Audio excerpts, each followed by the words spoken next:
What's up guys at welcome sa panibagong video.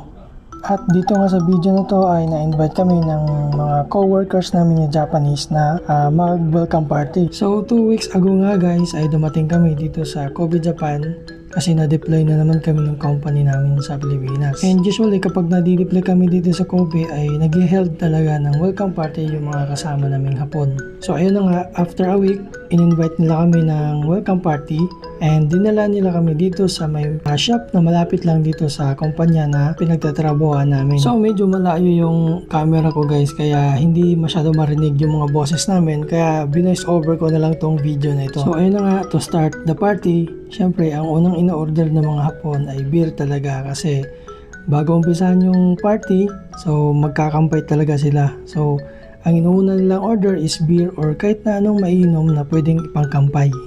And then pagkatapos noon, tsaka kayo mag-order ng mga pagkain nyo. So dito ka pala sa restaurant or shop na pinasukan namin, ang mga menu nila ay mostly mga seafoods. Pero meron ka din namang ma-order na iba like fried chicken, mga salad at iba pa. So syempre habang nag-inuman, habang kumakain, syempre andun yung mga kwentuhan. Kahit na may language barrier pa rin kami kasi yung mga Hapon or mga kasama namin ng mga Hapon ay hindi talaga masyadong marunong mag-English. Sa side naman namin ay hindi rin kami masyadong marunong mag-Japanese or hindi talaga kami marunong mag-Japanese. So naintindihan lang namin sila based sa mga gesture, tapos sa mga daily conversation na rin. Minsan kapag hindi talaga namin maintindihan, translate na lang namin through Google Translate. So yun na lang yung pinakabala talaga namin para magkaintindihan kami. Kasi minsan talaga, hindi talaga kami nagkakaintindihan dahil sa hindi namin masyado maintindihan yung purong Japanese na sinasabi nila.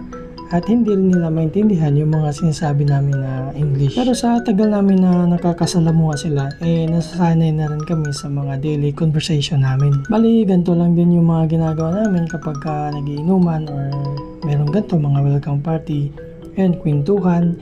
Minsan may mga mapupulot kaming mga informasyon galing sa mga kasama naming Japanese. Tapos minsan naman sila may mapupulot na informasyon galing sa amin. Sa tagal ko na nakakasalamuha ang mga Japanese guys, masasabi ko talaga na iba sila kapag nasa trabaho at iba naman kapag nasa labas. Kapag sinabi mo na trabaho talaga, talagang tutok talaga sila sa trabaho. Pero kapag nasa labas naman sila, kagaya nito, mga inuman, tsaka mga welcome party, mga ganyan, mga sayonara party, ay masasabi mo talaga na iba sila, na para bang hindi sila yung katrabaho mo sa opisina. So anyway, balik tayo dito sa restaurant na kinainan natin. So ang pangalan pala ng restaurant or shop na kinainan namin this time ay Yokozuna Shop, no? So mostly yung mga menu nila is mga seafood. So nasabi ko na to sa unahan ng video na ang mga menu nila is mostly mga seafoods, pero meron ka namang ma-order na iba like fried chicken or karage, tapos mga salad or iba pa.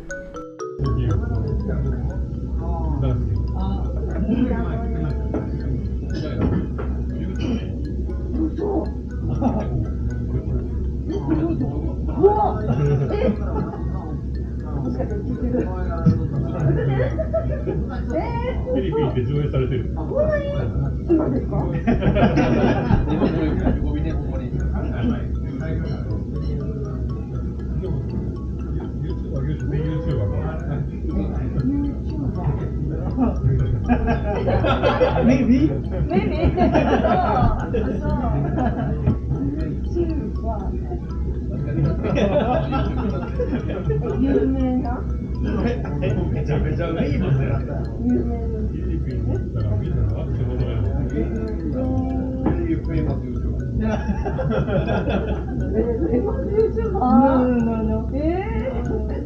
エアポートメニューパート動いてる。すごい。すごいね。わからない。ビリヤードの裏。これとか。ドライ。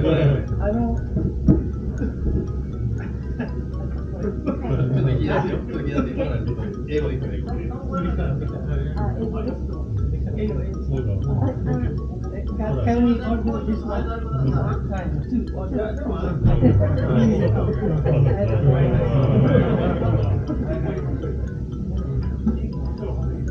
Nakakatuwa rin yung mga server or yung nandito sa Yokozuna shop guys dahil ang babait. So given naman talaga yung attitude ng mga Hapon, yung pagiging hospitality nila, marespeto, tapos yun, masayahin. So maganda rin yung shop na ito dahil friendly din yung mga cook at yung mga server nila. So guys, medyo mahaba na rin yung video kaya puputulin ko muna dito at i-continue ko na lang sa part 2 ng video na ito.